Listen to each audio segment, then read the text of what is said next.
Hello again. In this tutorial series, we are going to look at first drawing and then more accurately shading an entire picture using the basics that you learned from the sphere shading exercise. So what I would like you to do is open up Photoshop, create a new file. You can also go to File and then New. Either one of them will bring up this window for you. And then you're going to choose a good size. In this case, I'm going to make it 7 inches wide by 10 inches high, I think. And I will keep the resolution at 200. That's okay for now. And I'm going to do Create. Perfect. Now you will notice, hopefully, in your Google Drive, I have shared some image files with you. So if we go to your Drive, if you are not sure how to get there, you can open up a new tab.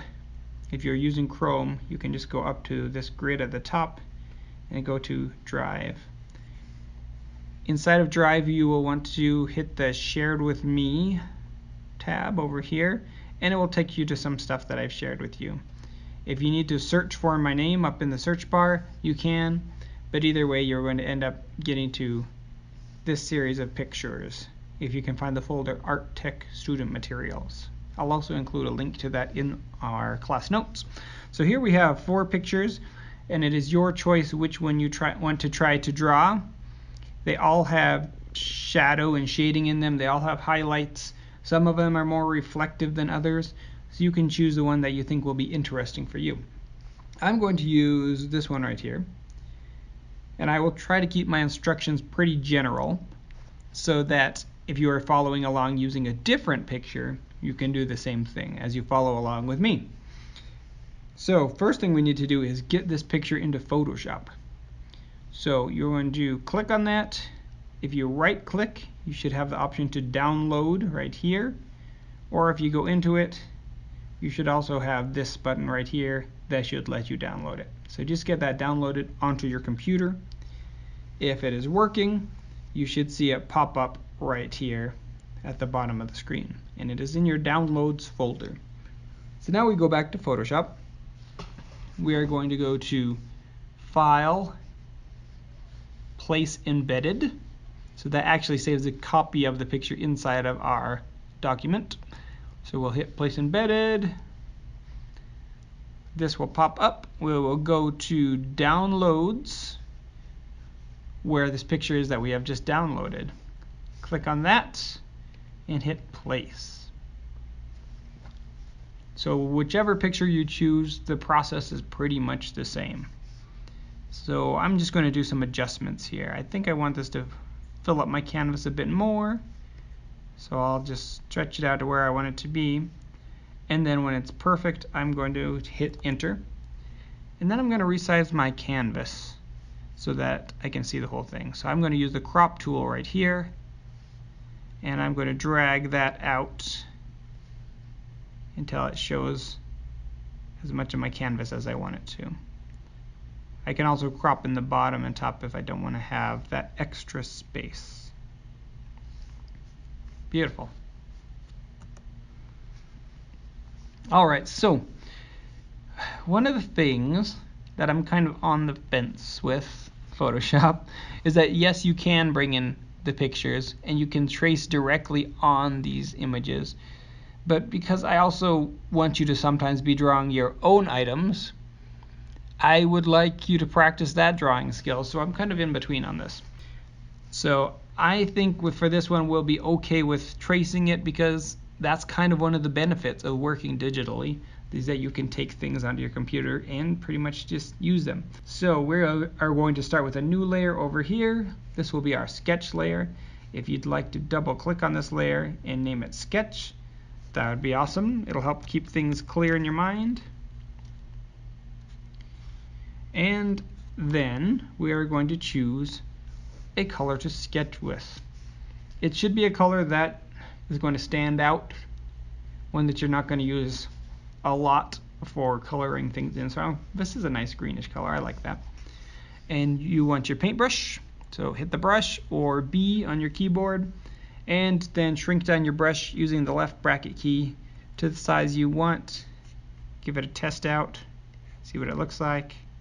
I can't see mine because my opacity is way down. So we'll go up here, turn up the opacity to 100% to start out with. Alright, I'm going to zoom in by going to my magnifying glass. You can also hold down the Alt key and use the scroll tool on your mouse to zoom in. So with the zoom tool, we're just going to tap and drag and it will zoom in for us. So now we're going to sketch out what we think is the most important parts. Just follow along. You can adjust your smoothing if you want to turn that up a bit to allow you to just kind of sketch out. So we'll just go around and trace everything, and remember, if you get something wrong, just hit Control Z. By the same token, be sure to lift your brush every now and then, because if I draw this whole line all the way around and it's perfect, then I mess up at the end and do Control Z, it erases that whole line. So it's better to draw some, lift it up, draw some more. Okay. So before I have you go and sketch out all your drawing, let me show you a few fun tools that'll help you out a bit. So if I come to a straight area like this right here, I can tap with my brush where I want my line to start, tap, then I hold my Shift key and I go down to where I want my line to end, and then I just tap and I get a perfectly straight line. One of those benefits of drawing digitally. And if we need a perfectly straight line that goes straight across, if I hold down Shift while I'm drawing, it'll make sure my line is straight. Or if I hold it down and go up and down, it'll make sure my line is perfectly vertical. Also, don't forget that we have our eraser tool just by pushing E, and we can go in and erase the parts that we messed up on. Remember that your eraser can be hard or soft just like the brush. So if it looks like your eraser is kind of erasing strangely, it might be because it's too soft.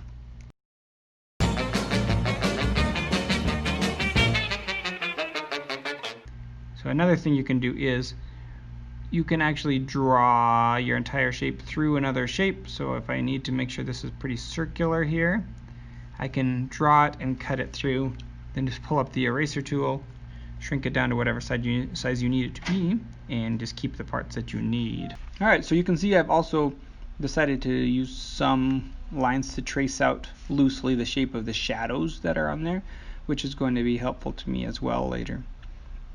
And the one last tool I'd like to introduce you to before you go off tracing yours is the rotate tool, because that's going to be super helpful. So it's located right above the zoom tool. Just tap on it and bring it over to your canvas, then you click and drag, and you can actually rotate the whole thing in a circle. So the reason that could be helpful to you is if you are, for example, trying to get this curve down here and it's just tricky to get to, you can use the rotate tool. I just hit R on my keyboard to bring it up. You can bring it around, switch back to your brush tool, and you can do that curve a lot easier because that's the direction that your hand wants to be in. And then when you're all done, just R for rotate tool again, set it back to north, and you are good to go. So I want you to go trace out your drawing with about this level of detail. Make sure it is on its own sketch layer, not directly on top of the picture or directly on top of the background. And then come back for video number 2. Thank you.